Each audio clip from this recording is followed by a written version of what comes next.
बंडखोरांना शांत करण्याचं सगळ्यात मोठं आव्हान आहे की सर्वात मोठी बंडखोरी जी आहे ती भाजपमधून झालेली आहे।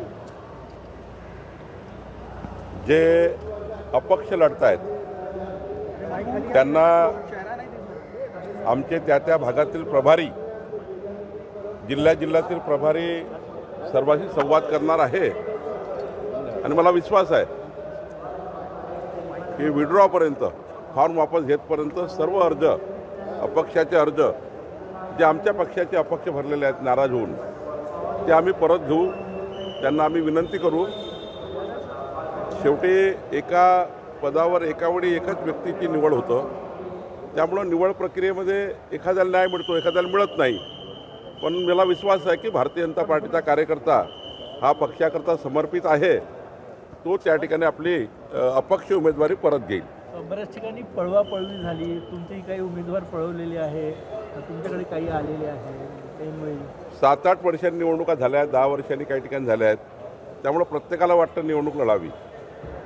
शेवटी इतक्या दिवसांनी निवडणुका झाल्यामुळं प्रत्येकाला अपेक्षा आहे, पण साधारण आम्ही उमेदवारी अर्ज वापस घेण्याची जी डेट आहे त्या डेटपर्यंत तुम्हाला बऱ्यापैकी कमी झालेलं दिसेल। मुंबई महानगरपालिकेसाठी फॉर्म्युला ठरलेला आहे भाजपचा, तिकडे दोन्ही ठाकरे बंधू एकत्र येण्यासाठी चर्चा सुरू आहे युती संदर्भात। नाही, आम्ही महायुतीमध्ये जातो आहे।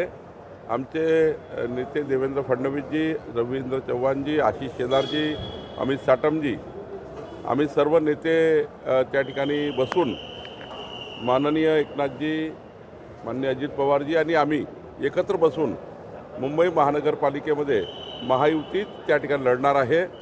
आणि मला विश्वास आहे की मुंबई शहर बदलत आहे, मोदीचं सरकार महाराष्ट्राचं सरकार मिळून डबल इंजिन सरकारच्या माध्यमातून जनतेची अपेक्षा आहे आणि मुंबईची जनता आम्हाला निवडून देईल। मुंबई महानगरपालिकेत भाजपनं सर्वे केलेला आहे, जिथे ठाकरेंचे नगरसेवक होते तिथे कशा प्रकारे उमेदवार देण्याबाबत सर्वे झालेला आहे। नाही, तो सर्वे आतापासून काही त्या ठिकाणी चर्चेला आणणे योग्य नाही आहे, पण हे मात्र खरं आहे की आम्ही 51% मतं घेऊन 2/3 बहुमत घेऊन मुंबई महानगरपालिकेमध्ये महायुती निवडून येईल।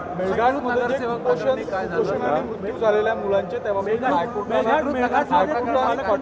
सरकारला तुम्ही कशा पद्धतीने सगळं प्रकार पाहता, शासन म्हणून काय करावं? नाही, मेळघाटमध्ये हा जो रेशो आहे बालमृत्यूचा तो आता बऱ्यापैकी कमी झाला, उच्च न्यायालयाने दखल घेतली आहे। आम्ही या ठिकाणी खूप प्रयत्न करतो आहे, पण कालपेक्षा आज थोडा कमी आहे। म्हणजे कालांतराने म्हणजे 4-5 वर्षापूर्वी जर विचार केला, काल म्हणजे ज्याला म्हणतो आपण, काही वर्षापूर्वी तो आता जास्त होता, आता कमी होत चालला आहे। पण हे काही भूषवणावं नाही आहे, आम्ही आता ते शून्य करण्याच्या मागे लागलेलो आहे। मला विश्वास आहे की त्या बाजूने आमचे जिल्हाधिकारी आणि आमची टीम पूर्ण काम करत आहे। लवकरच यामध्ये पुढचा काळ चांगला येईल। अमेरिका कंपनीला मुदतवाढ दिलेली आहे, पार्थ पवार यांच्या 14 दिवस मुदतवाढ दिलेली आहे, काय बोलणार याच्यावर? मीडिया कंपनीला मुदतवाढ असं आहे की जेव्हा आपण एखादी नोटीस देतो ती पहिली नोटीस, दुसरी नोटीस, तिसरी नोटीस नियमाने द्यावं लागतं। असं नाही आहे की पहिल्याच नोटीसमध्ये आपण निर्णय घेतो, पण नोटीस त्यांना दिलेली आहे, मुदतवाढ दिलेली आहे, ती तर कायद्यामध्ये आहे। एक मुदतवाढ द्यावी लागतं, दुसरी मुदतवाढ द्यावी लागतं आणि मग पुढची कारवाई करावी लागतं। मला वाटतं की त्या नियमाने त्यांनी मुदतवाढ दिली आहे।